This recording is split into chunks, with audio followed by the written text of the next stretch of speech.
আপনি কারো কারো বিরুদ্ধে কোনো ন্যায্যতা নাই, অভিযোগ আসার সাথে সাথে ধরবেন, জেলখানায় নিয়ে যাবেন, কোনো মামলা দিয়ে দিবেন, আর কারো কারো সময় আপনি করবেন না, এটা এটা দ্বিচারিতা হয়ে যায়।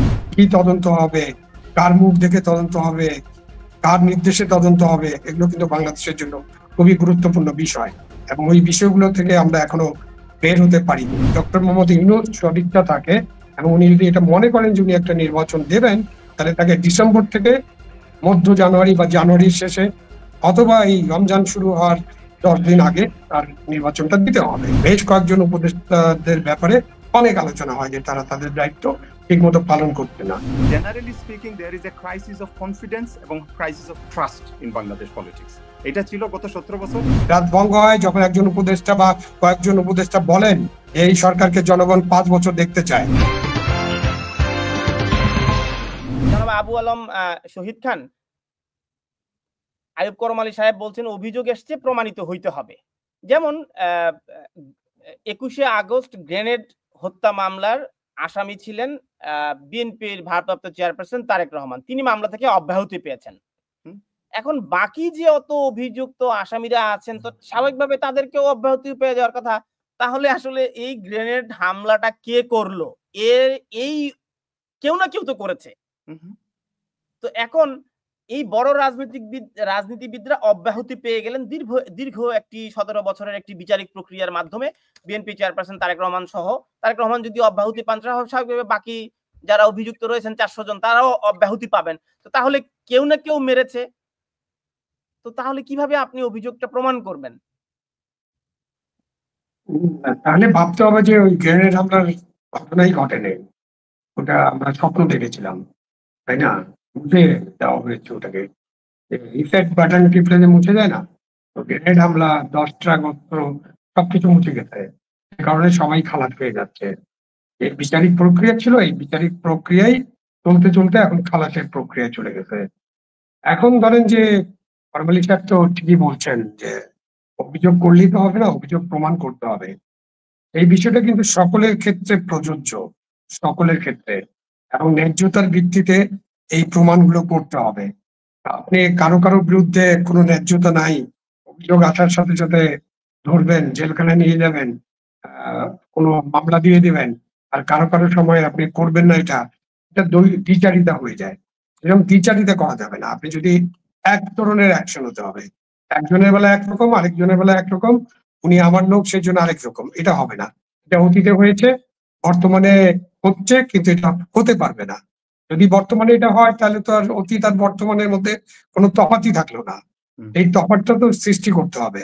হ্যাঁ, এগুলো অভিযোগ, ঠিক আছে, এবং অভিযোগের কারণে তাদেরকে তাদের পদ থেকে সরিয়ে দেওয়া হয়েছে, সেটাও ঠিক আছে। তাহলে এখন প্রক্রিয়া পরিষ্কার করেন, স্বচ্ছ করেন, আপনি জনগণের সামনে তুলে ধরেন এই অভিযোগগুলো তদন্ত করা হচ্ছে, তদন্তের পরে প্রমাণগুলো এরকম ক্লিন চিট। কিন্তু আমরা বঙ্গবন্ধু সেতু বা ওই যে পদ্মা সেতু, এই সেতুর ব্যাপারেও কিন্তু দুর্নীতি দমন কমিশনের কাছ থেকে এরকম ক্লিন চিট দেওয়া হয়েছিল। সুতরাং কি তদন্ত হবে, কার মুখ দেখে তদন্ত হবে, কার নির্দেশে তদন্ত হবে, এগুলো কিন্তু বাংলাদেশের জন্য খুবই গুরুত্বপূর্ণ বিষয় এবং ওই বিষয়গুলো থেকে আমরা এখনো বের হতে পারিনি। আর আপনার 52টা দল বা একটা দলের ব্যাপারে যখন কথা উঠে, তখন তাদের জনপ্রিয়তার বিষয়টা বিবেচনা করতে হবে। আমি আপনি কেউই, আমরা যারা 3 জন আছি এবং বাইরের মানুষ, আমরা কেউই অস্বীকার করতে পারবো না যে বিএনপির যে জনসমর্থন আছে, এটা অনেক খুচরা দল যদি বলেন, ছোট ছোট অনেক দল, ইভেন এনসিপি সহ, জামাত এবং অন্যান্য ইসলামী দল, সবাই মিলে ওই সমান কিন্তু জনপ্রিয়তা নাই। এটা প্রমাণ হয়েছে অতীতে এবং ভবিষ্যতে প্রমাণ হবে ইলেকশনের মধ্য দিয়ে। আর ইনুস সাহেব যে ইলেকশনের কথা বলছেন, বিএনপি কিন্তু সেটাতেই আছে। ইনুস সাহেব একবার ডিসেম্বরে ইলেকশনের কথা বলেছিলেন এবং এটা তার প্রেস উইং থেকে রিলে করা হয়েছিল। পরে 1-2 ঘন্টা পরে এটাকে মুছে দিয়ে তখন বলা হলো না না, শুধু ডিসেম্বর না, উনি ডিসেম্বর থেকে জুন বলেছেন। তো কনফিউশনটা কিন্তু ওখান থেকে ক্রিয়েট হয়েছে। উনি ডিসেম্বর বলেছিলেন, সেনাপ্রধান বলেছেন 18 মাসের মধ্যে নির্বাচন, এবং আমাদের নির্বাচনের যে পরিস্থিতি যদি চিন্তা করেন, করম আলী সাহেব তো একটা গ্রামের কথা বললেন, উনি নিশ্চয়ই জানেন, সিলেটে বাড়ি, সুতরাং উনি জানেন মে জুন মাসে সিলেটের কিরকম ঢল নামে, উনি এটা জানেন।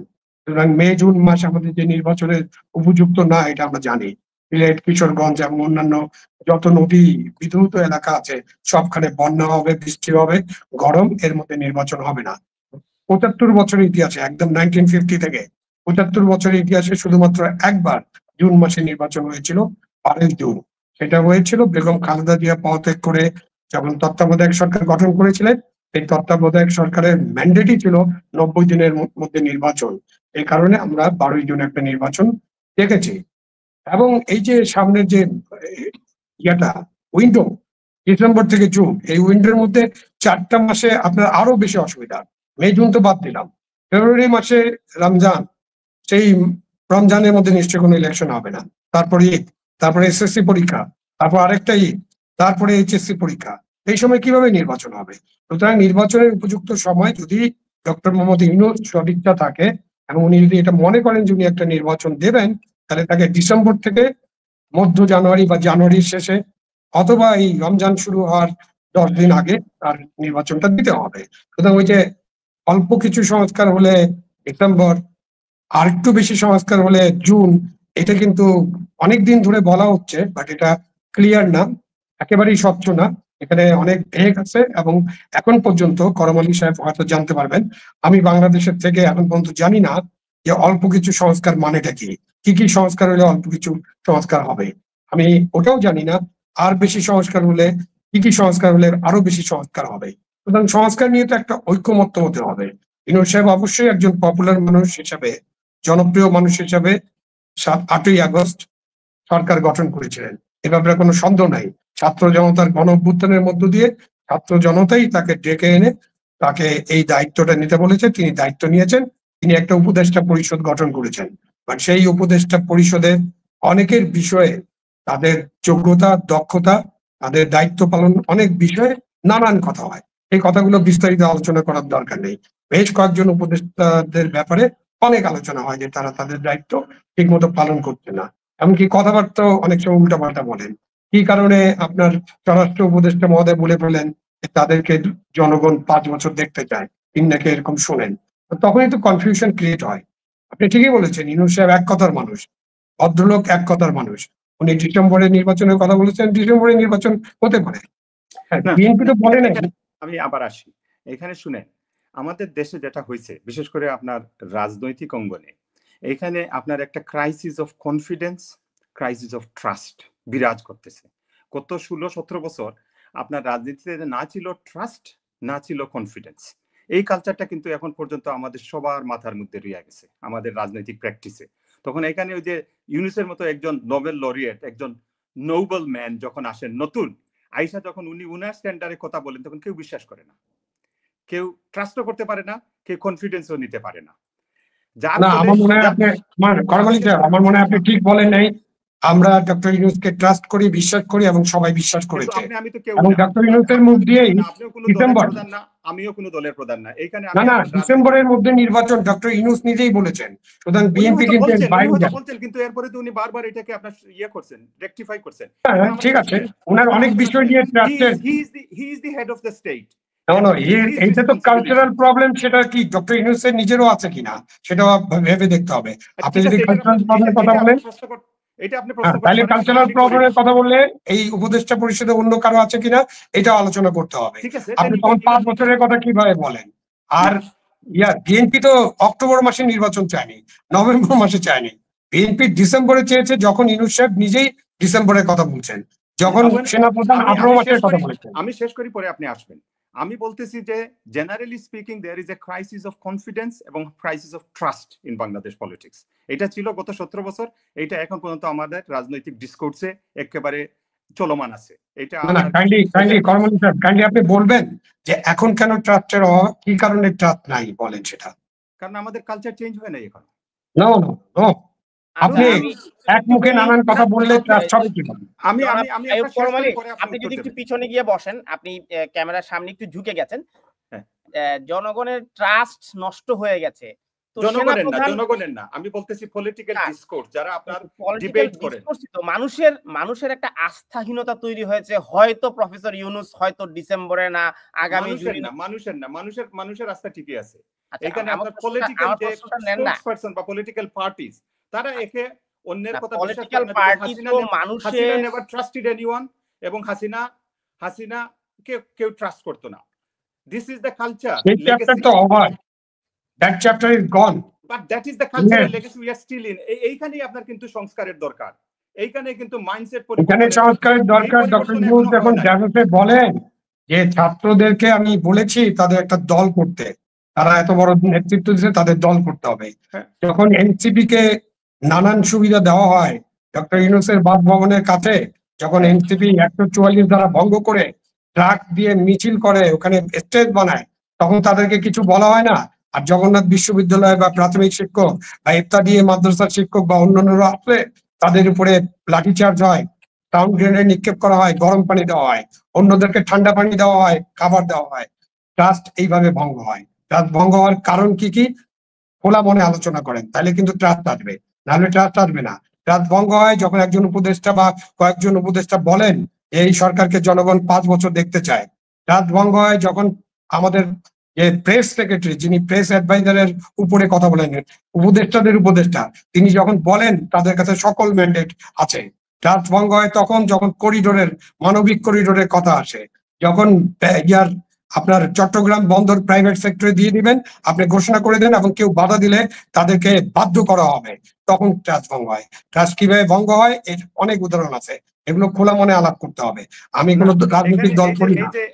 এই যে আপনার সিরিয়াস অফ ইভেন্ট এবং টাস্কের কথা আপনি বললেন, একটা লিস্ট দিয়ে গেলেন। শুনেন প্রফেসর, আমি লিস্ট দেই নাই, এগুলো ঘটেছে। আমি লিস্ট দিলে 100টা দিতে পারি, আমি খালি বড় বড় পার্টটা দিই না। আমার কথাটা একটু শুনেন, আপনার কথাটা আমি শুনছি। আমি এটা বলতেছি যে এই লিস্ট দিলে দিতে পারেন, কিন্তু at the end of the day it's fact remains he is the head of the state. এবং উনি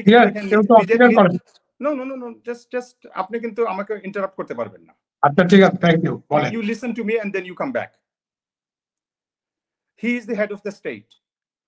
উনি কিন্তু নিজের ইচ্ছায় আসেন নাই, উনাকে আনা হয়েছে। He had better things to do and he was having a good life outside politics. এরপরে যখন ছাত্ররা উনাকে বলছে আনার জন্য, তখন কিন্তু সব আমাদের রাজনৈতিক নেতৃবৃন্দ গিয়ে ওটাকে সাপোর্ট করছে, না হলে উনি আসতে পারতেন না। ঠিক আছে, এখন আয়েশা উনাকে যখন ইমাম বানাইছেন, উনাকে উনার মতো করে আপনার রাষ্ট্রটাকে পরিচালনা করতে দেন। I think he has his heart in the right place. উনি আসেন নাই বাংলাদেশকে নামানোর জন্য, উনি আসেন না বাংলাদেশের ক্ষতি করার জন্য, উনি আসেন নাই বাংলাদেশের মানুষের ক্ষতি করার জন্য। এই ট্রাস্টটা অন্ততপক্ষে আমাদের উনার কাছে থাকতে হবে। 10 months changing a state, changing the direction of a state, changing political culture is too early to come to a conclusion. Just have some patience এবং have some আপনার trust on him. He is not going to leave Bangladesh any worse than he came to run Bangladesh at the time. যদি দেখেন উনি wash হয়ে যাচ্ছে, আমরা তা উনাকে বাইন্দেও রাখতে পারবো না, বিশ্বাস করেন। আপনার আবু আলম শহীদ, আপনার কি কোনো সম্পূরক জবাব আছে? না, আমার কোনো জবাব দেওয়ার দরকার নাই। তো এটা তো তার প্রতি আমাদের ট্রাস্ট ছিল বলেই তো তাকে দিয়ে সরকার গঠন করা হয়েছে, সুতরাং তার প্রতি ট্রাস্টের কোনো অসুবিধা নাই। কিন্তু তিনি যখন জাপানে বললেন যে একটি মাত্র দল ডিসেম্বরে নির্বাচন চায়, ওটা সত্য কথা ছিল না। দ্যাট ইজ দ্য পয়েন্ট, আপনি যেটা নিয়ে শুরু করছেন।